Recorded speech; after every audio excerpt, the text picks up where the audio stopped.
생활 속의 주식 탐구 이야기. 여러분들 주식 투자 그렇게 어렵지가 않습니다. 여러분들이 생활에서 볼 수 있는 그런 현상이나 그런 상황을 보시고요. 여기에 이제 주식 투자를 한번 버무려 보면서 이 투자의 철학과 그다음에 급등 가능한 종목들 여기서 찾아내시면 되니까요. 저랑 함께 이 시간 시청을 해주시고 집중하시면 될 것 같습니다. 자, 그럼 시작하도록 하겠습니다. 생활 속의 주식 탐구 이야기. 여러분, 이제 15일 날 갤럭시 S20의 언팩 행사가 있으니까요. 아직 좀 시간이 있죠. 그렇기 때문에 갤럭시 S21 관련주들 좀 보시면 되는데, 특히 이제 이번에 삼성 그룹과, 그러니까 이제 삼성전자하고 연관되어 있는 그리고 계열사들 급등하는 흐름을 보였고요. 이제는 저는 삼성 그룹의 계열사가 아닌 삼성전자하고 협업을 하고 있는 기업들 관심 있게 보셔야 된다, 이런 말씀을 드리고 싶고요. 그다음에 이제 삼성전기가 일단 그 갤럭시 S20에 많은 부품들을 납품하니까요. 먼저 삼성전기 많이 올랐지만 한번 볼 필요가 있습니다. 폴디드 줌 카메라하고요, 스마트폰용 MLCC를 현재 납품을 하고 있습니다. 그런데 여러분들 애플의 그 아이폰 12가 있는데, 이 애플의 아이폰 뒷면 한번 보셨나요? 보시면은 좀 그 카메라 렌즈 부분이 볼록 튀어 나왔습니다. 그런데 갤럭시 폰을 보시면은 바닥이 굉장히 평평하죠. 네, 이렇게 평평합니다. 네, 그런데 그런 이유는요, 이 폴디드 줌 카메라를 장착을 했는지 여부의 차이가 있습니다. 그러니까 삼성은 지금 현재 이 폴디드 줌 카메라 모듈로 통해서 이 스마트폰을 얇게 만들 수 있는 거고요. 그리고 무게도 굉장히 가볍게 만들었습니다. 그런데 반면에 애플은 성능이 좋은지 여부는 여러분들이 판단을 하셔야 되고요. 일단 애플은 좀 무겁고요. 그 다음에 두께가 조금 있습니다. 일단 뭐 애플과 삼성 아시다시피 그 두 핸드폰의 쓰임새는 여러분들 취향에 따라 틀리겠지만은 일단은 얇게 만드는 부분에서는 삼성이 승리를 한 것 같고요. 그러다 보니까 애플도 이번에 이제 그 다음 버전, 그 아이폰 그 신제품을 만들 때요. 죄송합니다. 아이폰 신제품을 만들 때 이번에 삼성 전기에 이런 폴디드 줌 카메라 모듈을 또 장착을 한다고 합니다. 자, 파트론 한번 보시면 되는데, 파트론은 보통 일반적으로 이제 삼성전자의 갤럭시 폰에 또 많은 부품을 또 납품을 합니다. 이번에는 이제 펜타나 쿼드 카메라 모듈을 납품할 가능성이 높은데요. 이 펜타나 쿼드 카메라 모듈 부분, 이 부분에 있어서 또 파트론이 납품을 또 많이 할 가능성이 있습니다. 펜타나 쿼드 카메라 같은 경우는 단가가 높죠.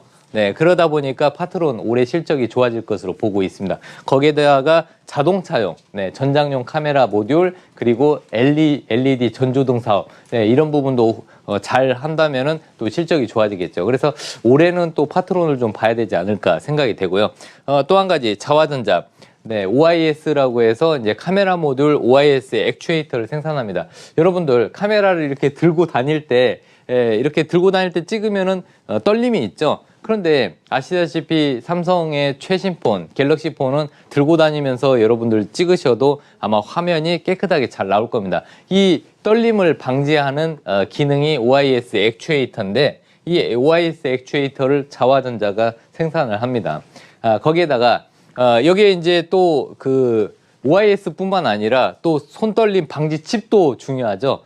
그러다 보니까 이 동문 아나텍이 또 손떨림 방지 칩을 개발하고요. 또 동문 아나텍은 또 바이오 쪽 사업도 하고 있는데, 탈당 측정 시스템을 임상에서 또 최종 승인이 났습니다. 그러니까 이 진단 관련된 이런 측정 기기를 또 만들어서 또 시장에 선보였으니까요. 또 하나의 모멘텀이 되겠죠.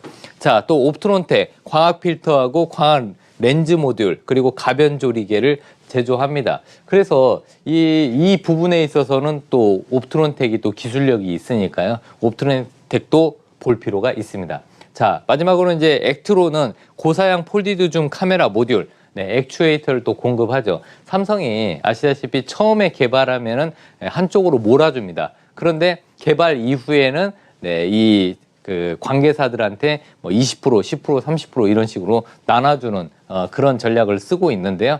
그래서 그러다 보니까 또 액트로도 여기에 납품을 하고 있습니다. 자, 그리고 여러분들 이제 앞으로는 MLCC가 굉장히 또 중요해집니다. 물론 이제 제가 작년부터 해서 MLCC 관련주들 삼성전기, 삼화 콘덴서를 계속 얘기를 해드렸는데 일단 그 MLCC는 아시다시피 반도체 옆에 여러분들 전력을 안정적으로 공급하기 위해서 이 그 쌀알 만한 그런 그 전자 부품이 있는데 그게 바로 MLCC입니다. 전류를 안정적으로 공급을 하기 위한 댐 역할을 하는 게 MLCC입니다. 그 MLCC를 삼성전기가 또 대량으로 납품을 하고 있죠. 이 MLCC 같은 경우는 5G 통신 장비나 스마트폰에 필수적이고요. 또 여러분들 앞으로 자율주행 전기차 손을 놓고 여러분들이 그냥 자동차에 맡기고 목적지까지 갈 수 있는 자율주행 전기차도 역시 자동차용 MLCC가 필요합니다. 그러다 보니까 이 MLCC 관련주들은 2018년에 굉장히 많이 올랐습니다. 그런데 과거의 영광을 올해 찾을 것 같습니다. 그래서 삼성전기의 목표가 수정이 계속해서 나오고 있는데요.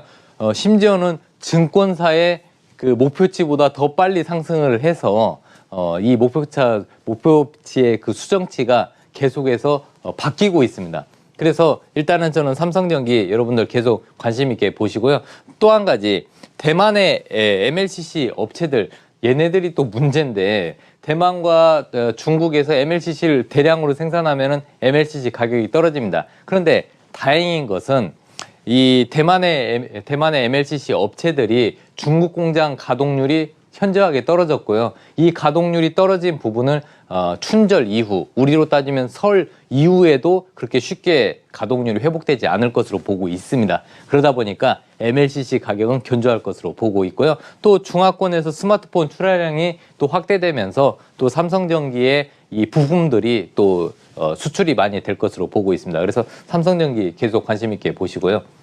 자, 삼화 콘덴서는 콘덴서 하면은 삼화 콘덴서죠. 네, 대량 그리고 다품종 소규모로 해서 많은 그 콘덴서를 또 만드는 회사가 삼화 콘덴서인데 MLCC 주요 고객사 그 LG전자입니다.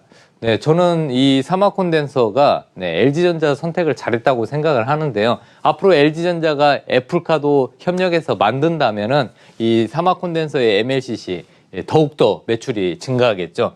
실질적으로 LG전자의 매출 비중이 40%가 됩니다. 그러니까 여러분들 이 삼화 콘덴서를 잘 그 증권사들이 많이 다루지 않는데요. LG전자의 실적이 좋아지면은 삼화 콘덴서도 실적이 좋아진다. 일단은 이렇게 커플링되어 있으니까 관심 있게 보시면 되겠습니다. 그래서 저는 LG전자가 추가적으로 주가가 상승하면은 삼화 콘덴서도 추가적으로 주가가 상승 가능성이 있지 않을까 조심스럽게 예측을 해보고요. 또 아모텍을 보시면요. 아모텍은 MLCC를 생산하는 기업이 원래는 아닙니다. 원래는 BLDC 모터, 그다음에 전장용 자동차용 안테나를 생산하는 업체인데 최근에 올해부터 MLCC를 생산할 것으로 보고 있습니다. 그렇기 때문에 이 기존의 BLDC 모터나 전장용 안테나 이쪽 매출도 좋은데 MLCC까지 생산을 한다면 실적이 퀀텀 점프를 하겠죠. 그래서 아모텍도 이제 앞으로는 MLCC 관련주다 이렇게 보시면 되고요. 또 코스모 신소재 MLCC용 이형 필름을 또 생산을 하니까요. 네, 이 MLCC 관련주들 보시면 되겠습니다. 자, 전기차 자, 이번에 이제 제가 꼭 여러분들한테 얘기를 해드리고 싶은 거는 이 부분입니다. 생활 속의 주식탐구 이야기에서 어떻게 보면은 하이라이트인데요. 자, 여러분들 전기차는 올해 굉장히 많이 출시됩니다. 올해 출시되는 신차 5대 중에서 한 대꼴로 전기차가 출시가 될 예정인데 그런데 문제가 있습니다. 전기차가 작년에 약 10만 대 판매가 되었습니다. 그거는 이제 우리나라 그 현대 기아차 쪽을 중심으로 봤을 때 그렇고요. 중요한 거는 이제 현대차의 새로운 전기차 브랜드인 아이오닉 그리고 테슬라 모델 아까 Y 또 출시한다고 했죠.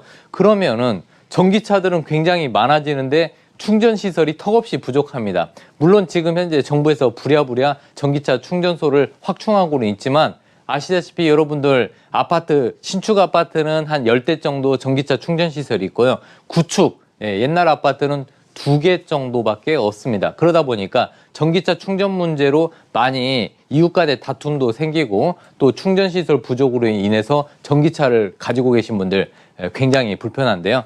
최근에는 전기차에 관련된 충전소 확충, 이게 앞으로 이슈가 될 가능성이 높습니다. 그래서 저는 전기차 충전 시설 부족으로 인해서 이와 관련된 종목들을 꼭 보셔야 된다고 말씀을 드리고 싶고요. 관련주로는 휴맥스 말씀드리고 싶습니다. 휴맥스는 휴맥스 EV를 통해서 이 대우 ST와 협업을 해서 전기차 충전소를 또 만든다고 하니까요. 휴맥스 한번 보시고요. 그 다음에 P&E 솔루션, 자회사 P&E 시스템을 통해서 전기차 충전소 및 충전기를 또 납품을 하고 있습니다. 그러니까 전기차 충전 인프라 사업을 자회사를 통해서 하고 있고요. 자, PS텍 같은 경우는 작년에 한국전력하고 전기차용 급속 충전기 172기를 한국전력에 공급을 했고요. 이게 또 확대될 가능성이 높습니다. 또 한 가지. 원래는 SK 네트워크스 하면은 SK 주유소 아시죠? 네, 그런 것들을 운영을 하는데 SK 충전, LPG 충전소, SK 주유소를 통해서 앞으로 전기차 충전 시설도 갖춘다고 하니까요. SK 네트워크스도 전기차 충전 관련주가 또 될 수가 있습니다. 그래서 대기업에 관련해서는 SK 네트워크스 관심 있게 보시면 될 것 같습니다. 자, 또 이번 주부터는 또 수소차 관련주들을 꼭 보셔야 됩니다. 정부에서 산업통상자원부 내 수소국, 국을 신설을 검토한다고 합니다. 그만큼 정부에서 수소 에너지 사업을 집중적으로 육성하려고 하니까요. 수소차 관련주 보셔야 됩니다. 자, 그동안은 전기차 관련주들이 가파르게 상승했습니다. 그런데 수소차 관련주들은 바닥에서 이제 고개를 약간 쳐들은 정도. 보면은 한 이 정도에서 살짝 올라온 상태입니다. 그동안 전기차 쪽은 이렇게 해서 계속해서 고점을 돌파하고 있죠. 그런데 정부 정책주들을 여러분들 계속 보셔야 됩니다. 다음 주에는 우리 문재인 대통령이 또 신년사를 통해서 정부에서 육성할 만한 정책들을 발표하니까요. 또 관련돼서 또 이 수소차 관련주들도 움직이지 않을까 조심스럽게 예측을 해보고요. 또 수소경제 육성 관련해가지고 자, 수소경제법 시행령을 제정안을 1월 14일 날 제2법을 예고합니다. 그러니까 이번 주입니다. 이번 주. 앞으로 시작할 이번 주는 1월 14일 날 또 이 수소경제법 시행령이 또 발표가 되니까요. 저는 이 여러분들 수소차 관련주들 미리 좀 눌림목에서 관심을 가지시면 될 것 같습니다. 그러다 보니까 이제 수소 전문 기업 구체적으로 어떻게 지정하고 또 지원을 어떻게 하는지 발표가 됩니다. 그러니까 수소 충전소나 수소차 관련 부품 회사들 유심히 관심을 보시고요. 이쪽 부분에 대해서 수소차 관련해서는 우리나라가 전 세계적으로 가장 앞서 있다고 보시면 되겠습니다. 저는 도요타, 일본의 도요타나 독일의 3사를 뛰어넘었으면 좋다고 생각하는데 앞으로 뛰어넘을 수 있는 분야가 전기차하고 수소차라고 저는 생각을 하고 있습니다. 자, 그러다 보니까 자, EM코리아 좀 시간이 없으니까 빨리빨리 하겠습니다. EM코리아 자회사 EM솔루션 수소 충전소 구축 사업, 두산퓨얼셀, 수소 충전소 수소 파워팩, 유니트론텍 급등했었죠. 수소차 솔루션 개발 진행. 그리고 일진다이아 자회사 일진 복합 소재 통해서 수소 차량용 연료 탱크를 양산을 하고 있죠. 그 외에 효성중공업, JNK, 대우부품, 풍국조정 이렇게 있습니다.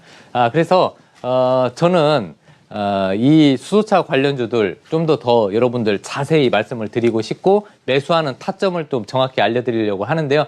이 방송 끝나고 10시 반에 이 수소차 관련해서 또 말씀을 드리고 다음 주 넥스트 정부 정책주들 자세히 풀어서 말씀드릴 테니까요. 잠시 뒤 10시 반에 온라인 공개 방송에서 자세히 말씀드리도록 하겠습니다. 여기까지 말씀드리겠습니다.